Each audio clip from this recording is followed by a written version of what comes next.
You're listening to localwebradio.fm. Community-minded, locally focused.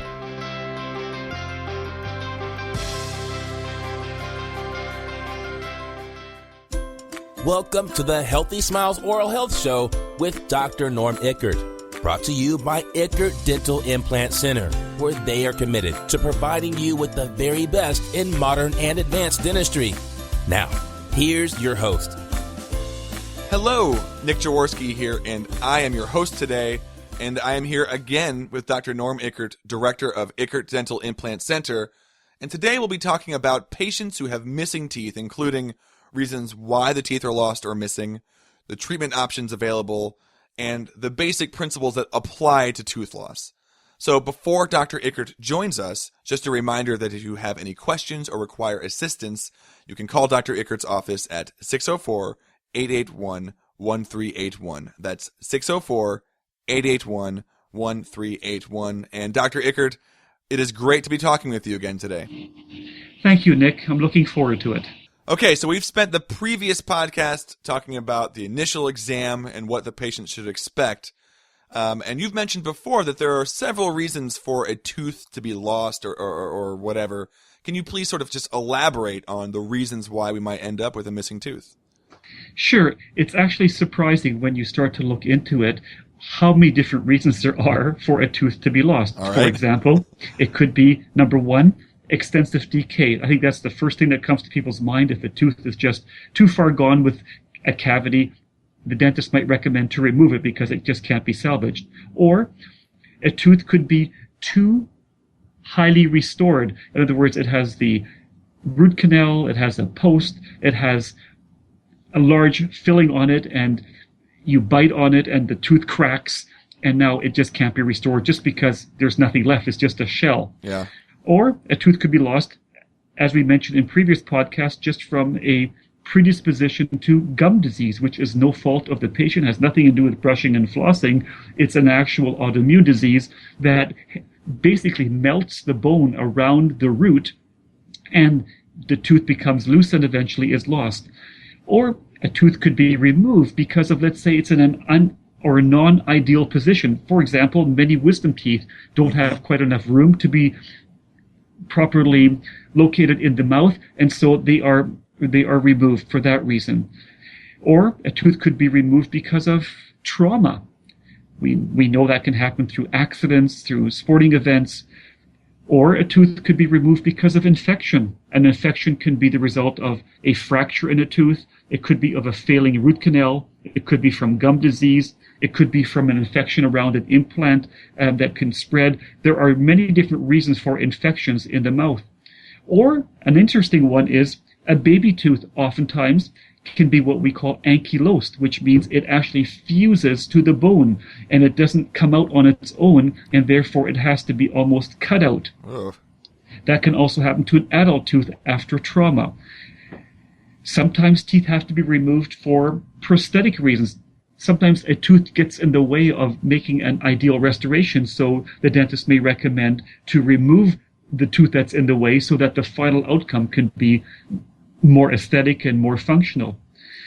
And then, of course, we have the category of genetically missing teeth, and that can go all the way from missing all your teeth to missing multiple teeth. And that's a very strong genetic characteristic that passes through the generations. And in today's age, nobody really wants to walk around without missing teeth, so there is a real desire to have these jaws replaced with some type of restoration.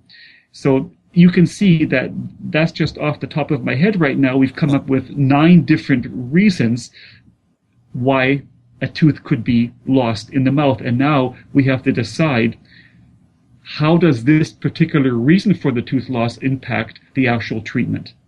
Yeah, it's interesting. There's just so many. I mean, I've experienced my own issues with, I was eating a piece of steak and then I had a molar that just shattered. And then I had to, I mean, clearly something was wrong beforehand. And I just, it had happened since my last dental visit. And so it's interesting to know that in some ways, if it hadn't been that, there's so many other ways for that tooth to have gone missing. I mean, Exactly. It has to be rare. This is actually an interesting question. It has to be rare for someone to make it to the end of the line, in life with just all their teeth perfectly intact. Exactly. And it's such a great question, because what we try to do is, first of all, to absolve our patients from the guilt or the blame or the shame they feel when something is breaking down.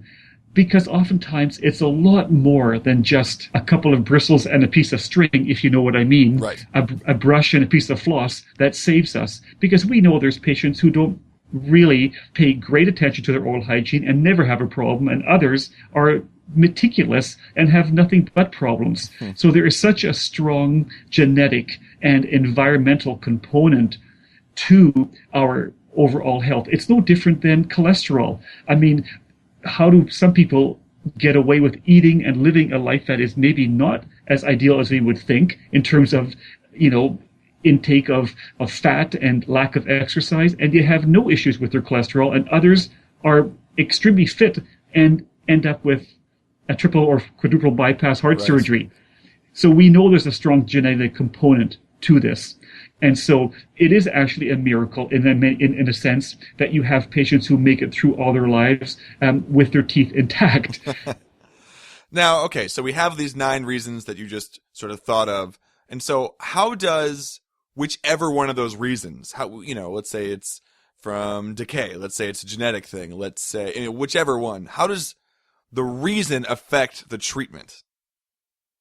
It affects it in a very significant fashion. If, for example, a tooth is lost because of just too much decay and the tooth can't be restored, and it turns out that on the x-ray you can tell there's good bone, well, that's actually a very good situation. That's just a simple structural compromise. Once you remove that tooth, you can be left with a fairly good chunk of bone, so to speak, to actually be able to restore that missing tooth with a dental implant.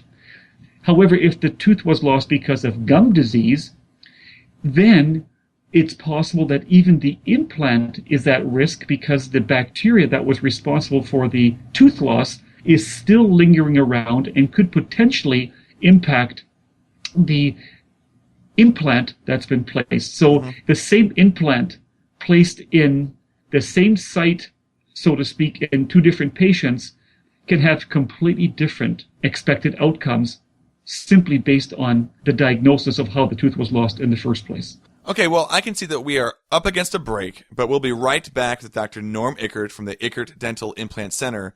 And when we return, we'll be talking about the principles that apply to tooth loss. So don't go anywhere. We'll be right back. More Healthy Smiles with Dr. Norm Ickert from Ickert Dental Implant Center after this.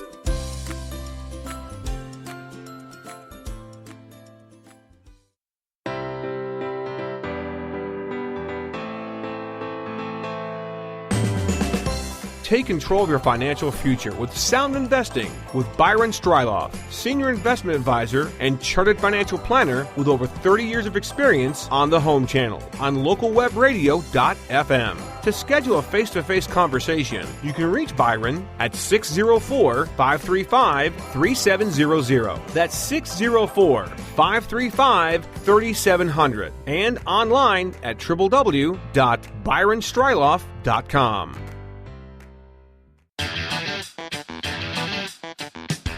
Shopping for the lowest mortgage rate? Looking to refinance? Catch Jared Dreyer in the Mortgage Lab on localwebradio.fm. Buying or selling a home on the Semiahmoo Peninsula? Catch up on local market conditions on This Week in Real Estate with Lance and Connie Marples from Sutton West Coast Realty on localwebradio.fm. To schedule a face-to-face consultation, you can reach Lance and Connie at 604-538-8888. That's 604-538-8888. And visit them online at www.surreywhiterockhomes.com. It's time now for more Healthy Smiles with Dr. Norm Ickert. All right, we're back with Dr. Norm Ickert, and we're continuing our discussion on tooth loss. Okay, so we've got these 9 reasons. And is there some sort of universal principle that applies to all tooth loss? Yes, Nick, and now it gets interesting. Now we're going to get a little bit more into the actual biology and physiology of what happens. Yes, there are 9 different reasons, or more, let's say, of why teeth are lost. But the interesting thing is there is a universal principle that applies to all of these areas, no matter how the tooth is lost. And what I'm trying to say is that when a tooth is lost, regardless of its cause, there is something that happens in every single situation amongst the 8 billion people on this planet. And that is, if the tooth is removed, there is a part of the bone that stays with the tooth and not the patient. In other words, this is called bundle bone. It's the bone that surrounds the root, and it belongs to the tooth, not to the patient. And that means that when that tooth is removed, regardless of what someone might want to put into that socket or some fancy technique that's offered, the fact is, physiologically, there is a portion of that bone that will be lost, and that will manifest itself in, depending on where this is in the mouth, into aesthetic changes, because the gum always follows the bone. So if you lose bone after the extraction, both horizontally and vertically, the gum will follow, and that could have some significant consequences in terms of the final restoration. So this might explain. So I've mentioned before, I had a root canal and a back molar, and so one treatment for this would have been just to pull the tooth, but this way, they go in there, they take care of it, but they leave the rest of the tooth intact, because in the long run, that's going to be better for my mouth.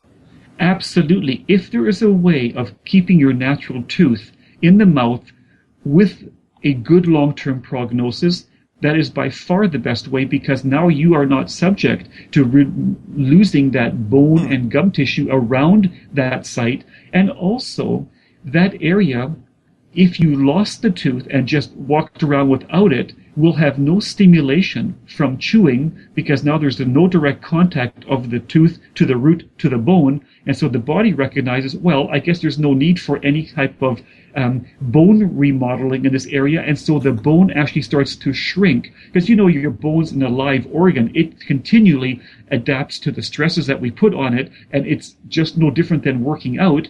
If you work out, your muscles and bones get stronger. If you don't work out, you begin to atrophy and shrink. And that's exactly what happens when you take a tooth out. There will be a loss of bone. And this is very, very important for aesthetic reasons and also for functional reasons, because, for example, a person who has all their teeth removed and puts a denture in, not only do they lose the bone as the result of not having teeth and as a result of the physiological response, but furthermore, that plate of acrylic that sits up against that arch without teeth now traumatizes that bone even further from pounding up against it every time you chew, so that further compromises the bone. So oftentimes these patients will come in with just a little eggshell of bone left after so many years of wearing dentures. So it's very devastating. Now, I'm sort of out of the loop, but the idea of a denture, as I remember it back as a kid with, the commercials for denture cleaning stuff, have we sort of moved on from that idea because we have more advanced treatment options, or am I just totally just don't know? It's a great question, because I just will explain to you, even just within our lifetime.